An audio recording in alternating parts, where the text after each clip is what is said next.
time, I'll call to order the City of Joliet pre-council meeting for March 17th, 2014, St. Patty's Day. Mayor Tom Girani presiding. Start with roll call. Mayor Girani. Here. Councilman Burrell. Here. Councilman Hug. Here. Councilman McFarland. Here. Councilman Morris. Here. Councilman Odekirk. Here. Councilwoman Coleman. Here. Councilman Turk. Absent. Councilman Turk's, today is his father's 87th or 88th birthday, so he's taking his father out to dinner. That's why he's not here. First thing we have this evening, Mr. Mayor, is a applicant for a Class E liquor license.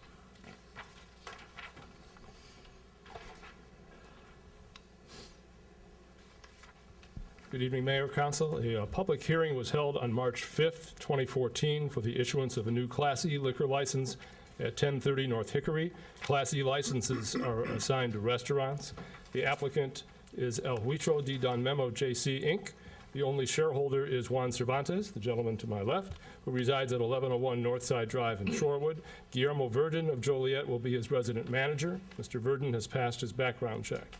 No citizens appeared in opposition at the hearing. However, prior to the hearing, the Liquor Commission received an email from John Sheridan and Roger Thompson, who represent the Cunningham Neighborhood Council. A copy of that email was included in your packet. You should have that. If not, let me know. They are not opposing the license as long as the establishment does not serve alcohol after 11 p.m. Sunday through Thursday and not after 12 a.m. Friday and Saturday. Mr. Cervantes has agreed to this. There are no outstanding monies owed to the city. The police, fire, and building departments recommend approval of the license, as does the Liquor Commission. Any questions? None. Okay, we'll see you tomorrow night.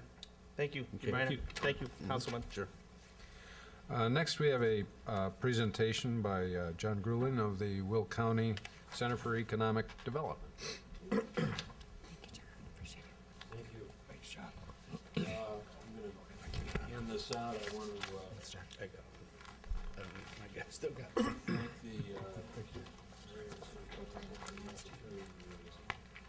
brief all of you on trip to Washington in February.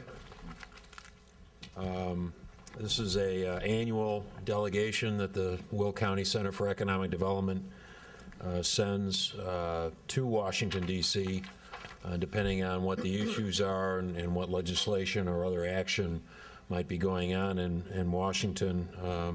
I find myself occasionally having to go back a few times later in the year to make sure that whatever our message was in February gets carried through the legislative session. The visit this year was a little more complicated. We had 6 congressmen to visit as opposed to 2, and that made the schedule a little bit more crowded, but we were able to meet with both U.S. Senators, Mark Kirk and Dick Durbin. We also met with Congresswoman Robin Kelly. We met with the staff of Congressman Bobby Rush. We met with Dan Lipinski. We met with the staff of Adam Kinzinger. We met with Congressman Bill Foster, as well as Congressman Randy Hultgren. We also met with the U.S. Department of Labor, the Workforce and Training Division, to talk about the reauthorization of the Federal Job Training Program, Workforce Investment Act. And we also paid a visit to the U.S. Department of Commerce, the Economic Development Administration, seeking information on a program that they have launched and seeking support and information on whether or not a proposal from Will County would be acceptable and what were the procedures that we would have to go through to be successful with that.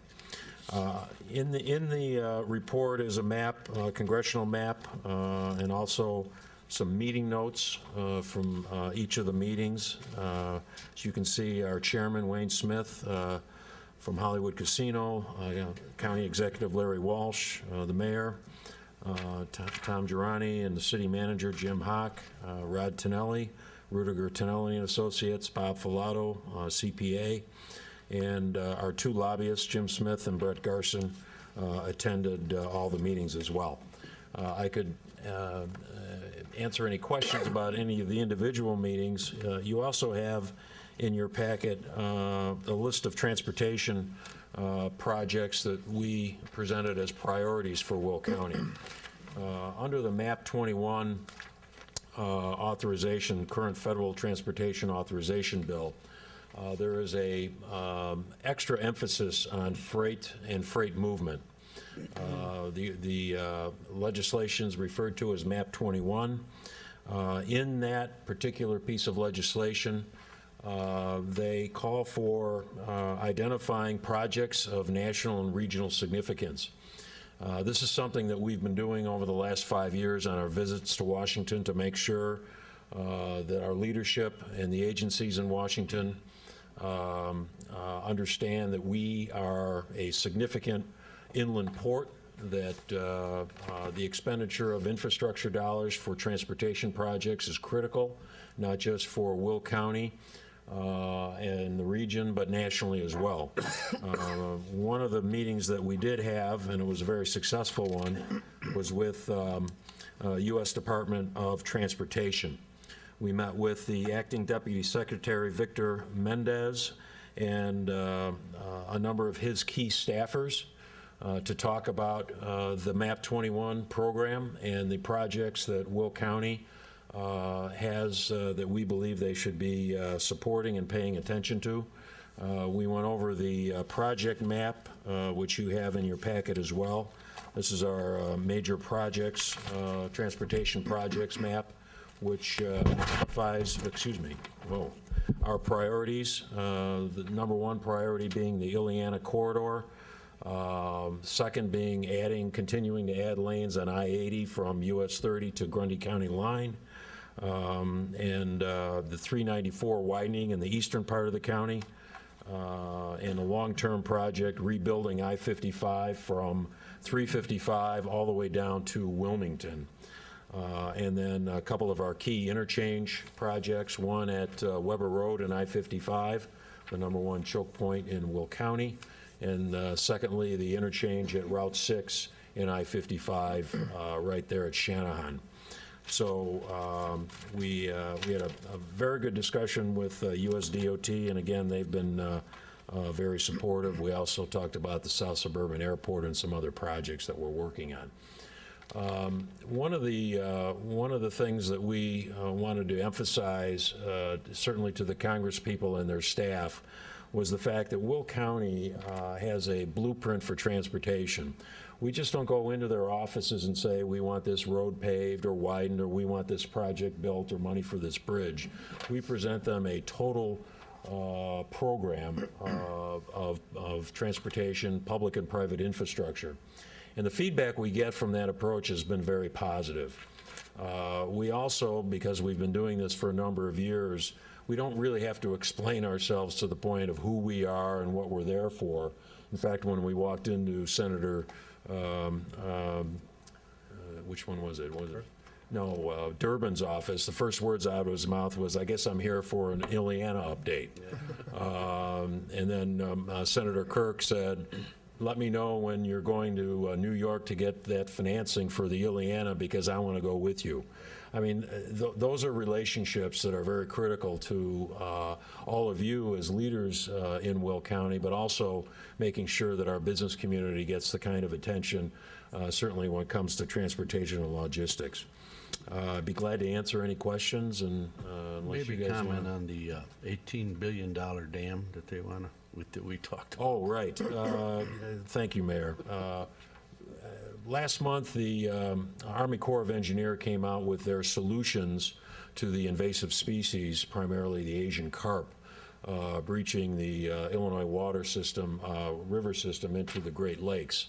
One of our messages to all of the congressional leaders and the senators was, we don't think that spending $18 billion to build a dam between the Great Lakes and the Des Plaines and Illinois and Mississippi rivers makes sense. We don't think that would necessarily take care of the problem. and that it would be a tremendous, in more than an inconvenience on business and industry, it would create a lot of additional truck traffic in our region, and eventually it would cause industries that rely on the commerce corridor of the rivers to move someplace else. So I think we got a very good reception on that. I don't think anybody disagreed with our comments on Isn't that. it a 25-year project, too? Right, right. And knowing how some of those projects are, 18 billion, 25 years easily goes into 20, 25 billion and 30, 35 years. So we don't think that's the right solution. Any other questions? John, any update on the high-speed rail? And the funding and getting the project moving along? We didn't have any meetings specifically on the high-speed rail, Jim. I've had some recent conversations regarding that. I don't have any specific project updates at this point, other than what, I've been reading through the information that's been passed around. We position the multimodal center, along with high-speed rail and Joliet being the first stop, as critical for passenger traffic on the rails throughout the region.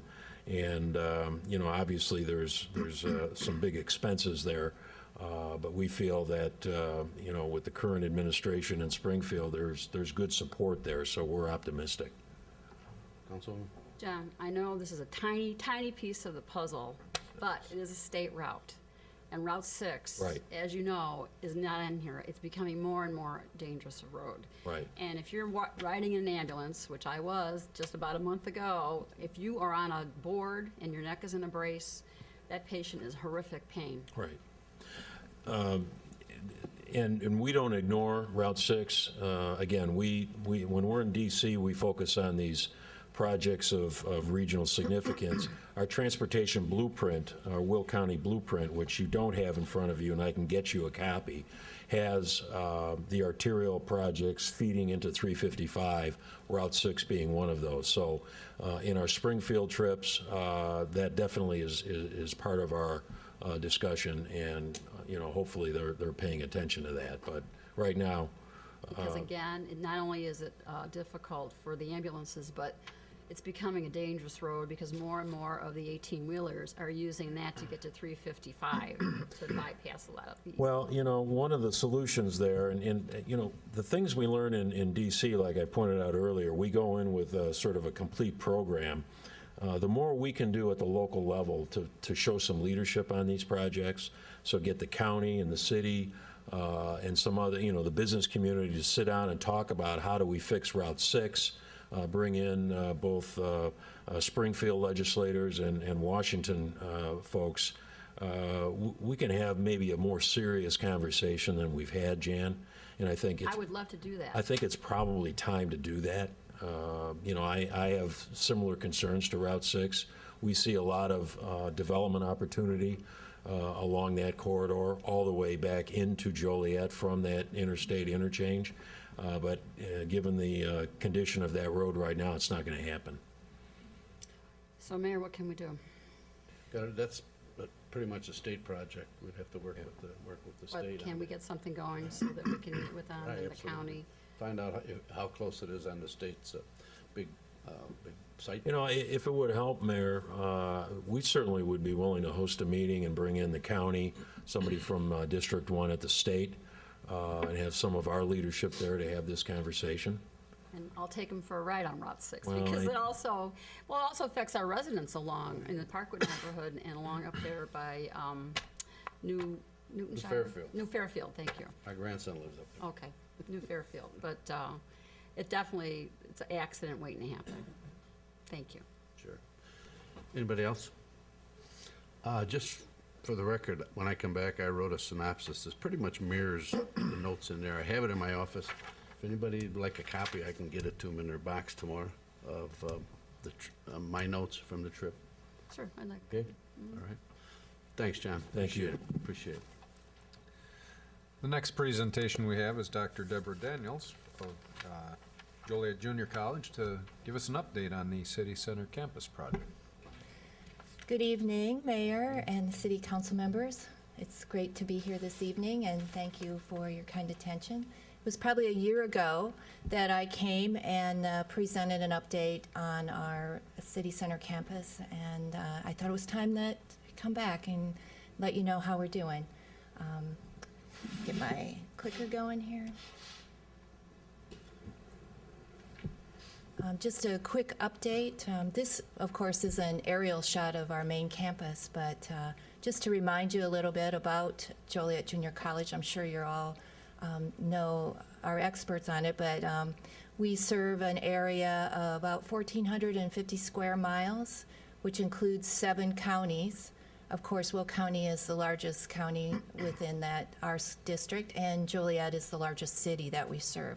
But we have 3 campuses and 3 centers, and we serve over 42,000 students annually, credit and non-credit. I just wanted to talk to you a little bit about tuition because it's been in the news lately, and this is Joliet Junior College in relation to our peer institutions, which are the Collier County Schools of Chicago. And you can see that Joliet Junior College is the lowest tuition of the group.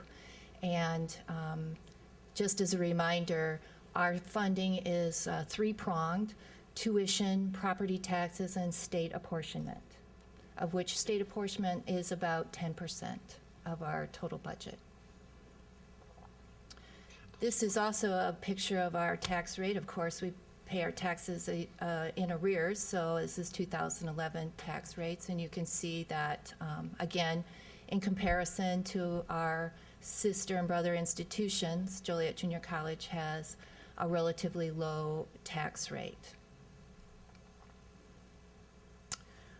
We have great partnerships, not only a great partnership with the city and the city council, but also with our workforce Development Board, and also the Will County Center for Economic Development helps us determine what are high-demand, high-skilled, high-paid jobs in our area.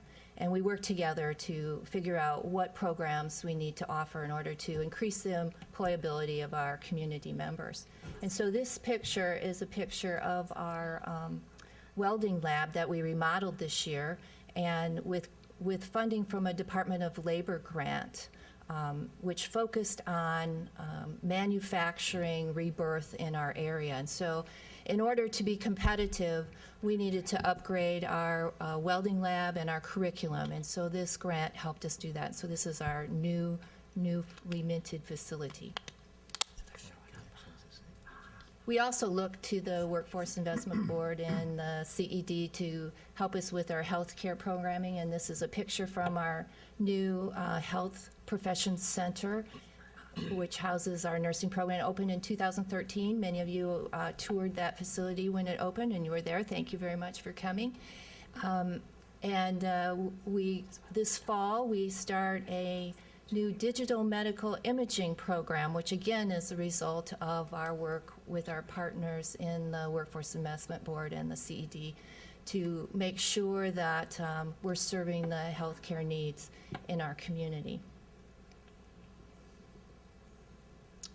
In April, our board approved alternate bond funding for new projects, including the Romeoville campus expansion. Outside of our main campus, Romeoville is our largest campus. It serves over 4,000 students, and it has grown by 45% in the last 10 years. So we're totally built out there with classes, and so the new program the new building project will double the size of the Romeoville campus, so we can continue to serve that area, which is also our fastest growing area in our district. And also included in that alternate bond funding, is a new multipurpose facility on our main campus, and this is an architect's rendering, and the far left building is the multipurpose building that will connect to our existing structures. If you're familiar with our main campus, it will be built on our old football field. And this will house PE, athletics, training and corporate training center, and conference facilities for the community. So we're looking forward to that. Both of those building projects we're looking for them to be finished in 2016. And here's the building you've all been waiting for, is our city center campus. The core and shell, as we call it, the outside and the infrastructure of the building is all but tiny bit complete. With the cold weather, a few things were delayed, like the glazing on the windows, but as you can see, it's pretty much finished. Now we are designing the inside of the building, and we hope that that project continues on and will be completed this year. The build-out of the building, of course, as you all know, we're waiting for a capital development bill to be funded by the legislature so that we can receive the state funding of the $25 million to build out the inside. If we do not get to that in a timely manner, we do have the funds saved to build it out ourselves, but we're hoping that this year will be the year that happens. So. And we're working very closely with our legislators. They've all been very helpful and supportive in this venture to get the Capitol bill done. Here is a picture of the lobby that will be in place in the new building. And I put this in because I want to point out that the bricks, as you look at the purple wall, the bricks in the center of the back of the picture, those are bricks saved from the old white building. And so this is a way to reuse a piece of our history as an homage to that piece of history that was taken down to build this building. So we're trying to create spaces that will honor that kind of history that we have in the community. And with that, I will ask if there are any questions. What's the plans for the old ballroom and hotel? When the project is complete, the hotel will be torn down. Those people, except for we have a few renters in there, which will not be housed in the new building. Everyone will move over to their new places, and that building will be torn down and will be used for parking. The ballroom will stay? The ballroom will stay. How we use the ballroom is going to change. We're not sure, as I'm sure many of you, if not all of you, have heard that we are closing the ballroom banquet facility as it is today. One reason is because we have to for remodeling purpose, but the other is that we did a very careful analysis and brought in a external person to review the workings of the banquet facility, and it costs us a tremendous amount of money to run it. It runs in the red, upwards of $300,000 a year, so it makes it difficult to justify public money to keep it open. So we're going to close it. It will stay a ballroom. It's beautiful. It's a piece of history. When we're finished and we come back and are able to open it up again, we have plans. We're looking at other scenarios, such as bringing an outside caterer to run it, those kinds of things. Or there are a couple different models that we could use in that case. So it'll come back in a different way. Okay, thank you. Anybody else? Thank you, thank you. Thank you very much for your Thank you. time. Appreciate it.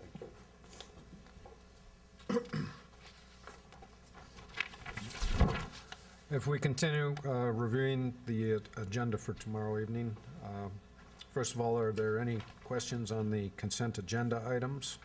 It's basically minutes, financial reports, and position vacancies. If not, we'll move on to the first item, which is 117, and this is a preliminary plat for Center Point Intermodal Center. This is preliminary and recording plats, part of a 194-acre plan that they've got out there. Currently a 405,000 square foot warehouse and distribution building being constructed on lot 34. And then there are a number of other lots that you can see from our attachment here in terms of the layout. This is again just one of the many things that are going on in the Centerpoint Way Plaza, and I'm not sure we had somebody here representing them, but at this point in time, are there any questions on this one? How close are they to finishing the building? Didn't they start a building? Mike, do you know that? The building that they started adjacent to the Autobahn? Yeah, Mayor, members of the council, that is the building you're talking about, yeah. I think it's about 6 months or something before they complete it, but they're undergoing that now, right? Okay. So you announced that a while ago. Right. Great another project for Right, the city. 150 jobs or something? Yeah. Okay, that's all I have. Anybody else questions? No? Thanks, Mike. Jim? Item 118 is a special use permit to allow an auto salvage and related sales at 225 Maple Street.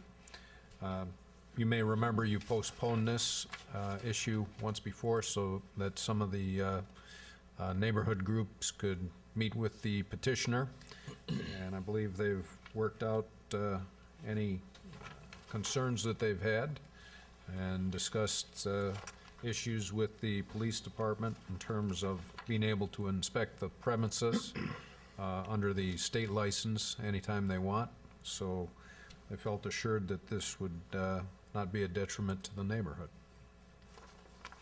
Questions? Jim? Item 119 is a ordinance to approve a variation for a B3 use thrift store in a B1 district on Ruby Street. This is a mixed use. There's a children's day care center. This is a older building which has no real on-site parking, but it's got some shared parking on the site, and so there'll be some overlapping of parking between the two facilities there. Their site plan shown in the back, the backup that's provided, and also some photos of the site, and I believe the petitioner's here if you have any questions. Are there any? Well, yeah. Sure. Where are people gonna park when they wanna go in the store? Because I know a lot of the thrift stores, the little parking they have are always jammed. Is there a plan in place for alternate parking? We have some parks on the front side. There's only four. There's only 4 spaces there. It says so. We have the 4 spaces in the front side and some spaces in the other side, around the corner. Just on the street. Okay. What's our ordinance again? You have to have so many, you have to have at least 9, it says here?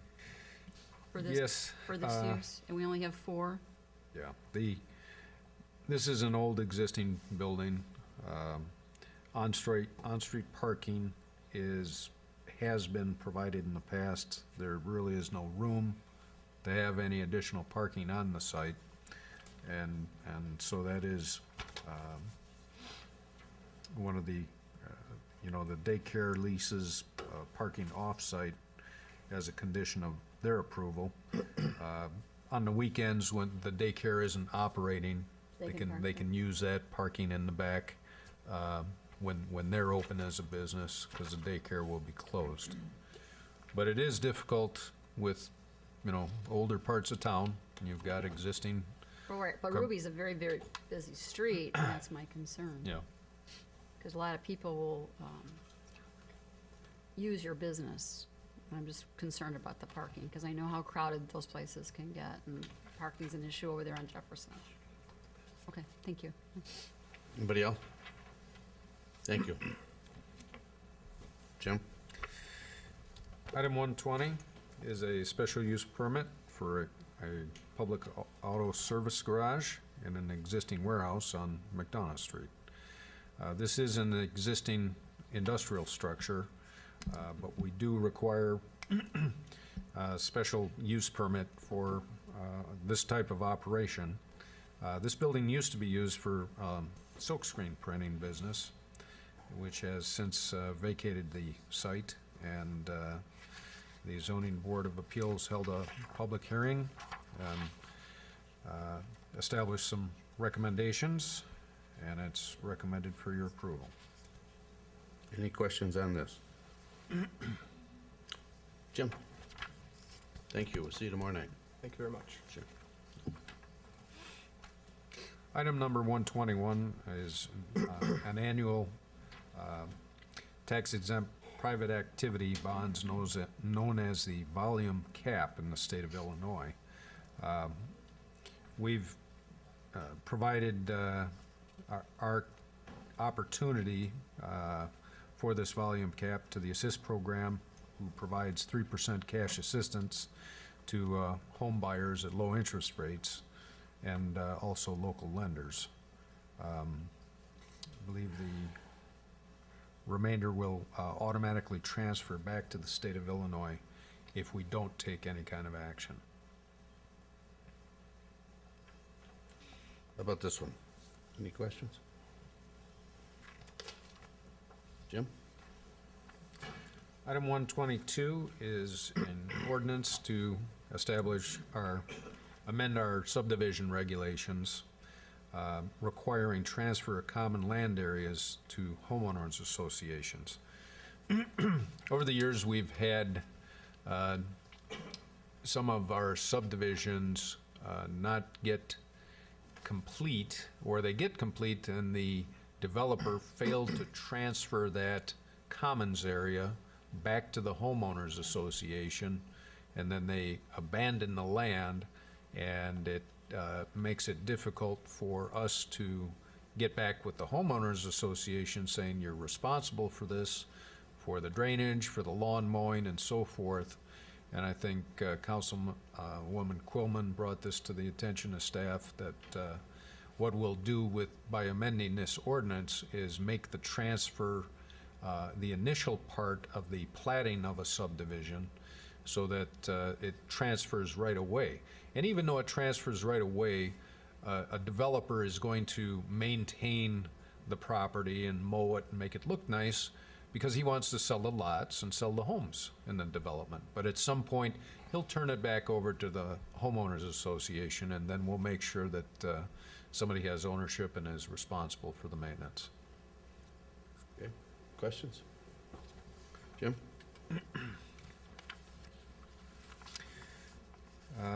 Item 123 is a resolution for the purchase of, actually the sale of the property. Have I got it right? Yeah. There's a sale of 410 Franklin Street to Juanita Wesley for $100,000. This is part of our neighborhood stabilization program, Phase 3. This was a single-family home that was completed. We had an open house, and 11 families took a look at it, and the purchaser received payment assistance of $23,000. Did you want it? A lot of it. Any questions? Will they be here tomorrow night? I assume they will, yes. They usually are, so. Jim? Item 124 is the acquisition of 913 McKinley Street. This is a property over by the East Side Sewer Treatment Plant. We had a appraisal over a year ago at $35,000. The property owner wanted $45,000. They've now got a failing septic system and an occupant in the building, and so they've agreed that we can purchase it for $35,000. Okay. Questions on this one? Jim? Item 125 is a purchase of a slice of property. It's part of the multimodal transportation project. We're acquiring it from BNSF Railways in the amount of $12,700. $750. This is for the intermodal, you said? Yes, it is. Any questions on this one? Yeah, one question. Sure. And this comes out of the acquisition fund for the intermodal project, or the this is the intermodal, Yes. This is the multimodal. This is the transportation center. right? Transportation So it's coming Center. out of that fund? Yes. How does that fund look? Well, it's, at this point, it's within our anticipated budget, so if we go over our anticipated estimates, we look to where we can trim in terms of design to make sure we stay within our budget. Thanks, Jim. Okay. All right, Jim? The Public Service Committee has reviewed a number of contracts, which they'll review tomorrow night, but I want to bring to your attention Council Memo 133, I believe it is. And that is a request for authorization to award contracts for internet services. And this is, what we did was we modified this. Originally, what we have is Comcast has an additional year. And so we are, in essence, we have to carry Comcast as our primary carrier for one more year. And then business broadband, business-only broadband is recommended to award a 3-year contract as our backup to Comcast. Then next year, we will take a look at proposals for our primary coverage once again. Because Comcast, for a 3-year agreement, was significantly higher than AT&T or business-only broadband.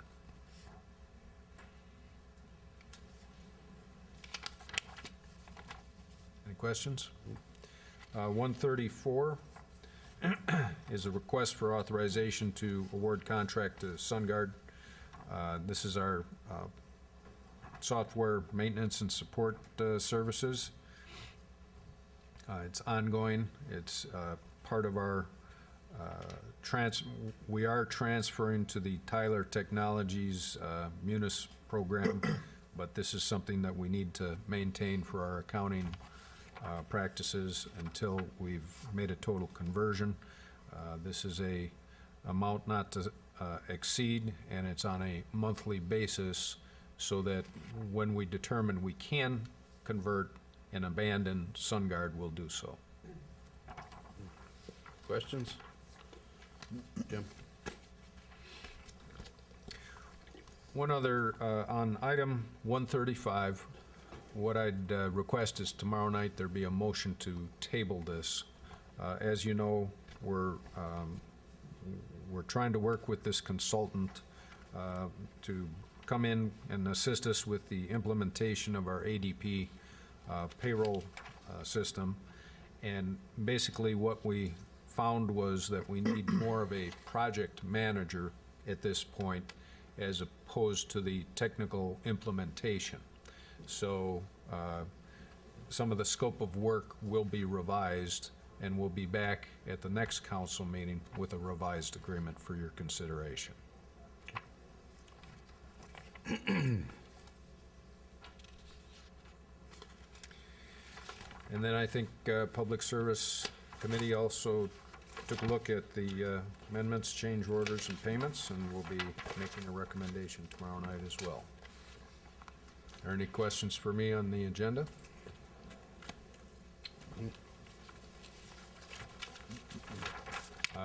If not, I've got a request for closed session to discuss labor negotiations, and I believe the city attorney also wants to discuss some litigation and cases.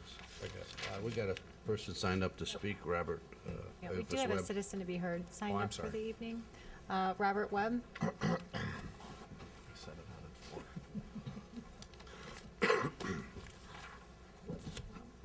Good afternoon, early evening. I got two issues, so I'll try to be brief.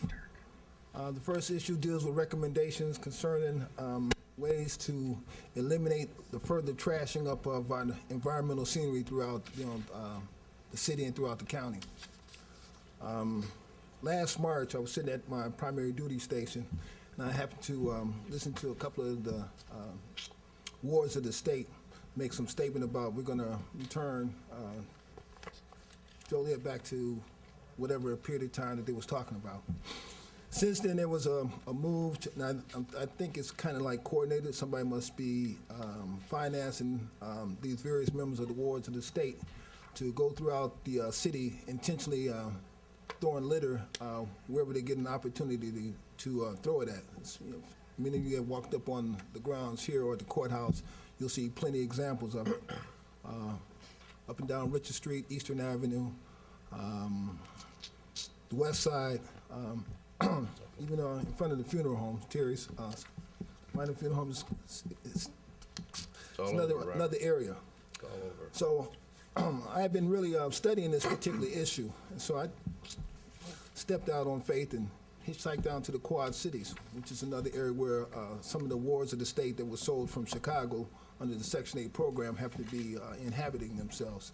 A lot of the same, type of litter is in those areas, also in Springfield, also out in many of the cities.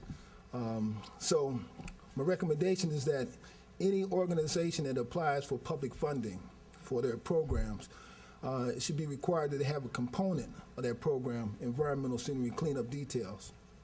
Also, I'm suggesting that, we recommend that this council suggests to many of the churches throughout the community that they have their members every Saturday line up and march throughout the whole community and pick up everything that don't grow.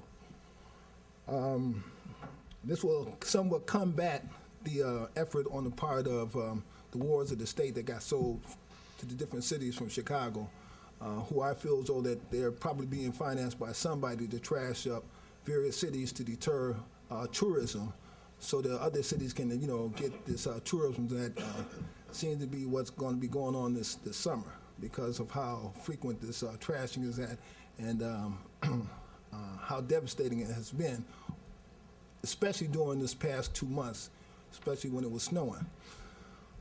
So I want you to take that in consideration in terms of, setting conditions for organizations that apply for public funds. That way the students, particularly grade school, junior high school, the high school students will develop a sense of civic duty towards upkeep of the environment.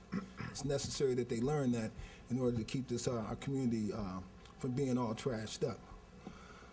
The second thing, upon reflective thinking, this council should remember I raised the issue concerning people who have been ticketed for parking on streets that had those no stopping, no standing, no parking signs.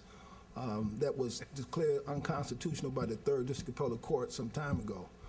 And I had raised the issue concerning all those people who had, since that ordinance had been declared unconstitutional and had still gotten ticketed or their vehicles towed, that they be restored with their money.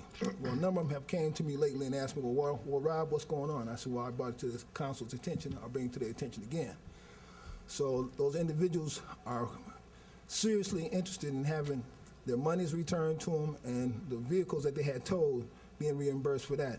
And those signs in the areas where there was no authorization to put up those signs, that they should be immediately taken down, particularly on Sherman Street, whatever the streets that they were posted up without having authorization. I had used the Freedom of Information Act and found out that there was no authorization, that it was one of the police officers who just decided to get slap happy and post up those signs in various areas, because 2nd Avenue was the only strip that was authorized for those signs to be there.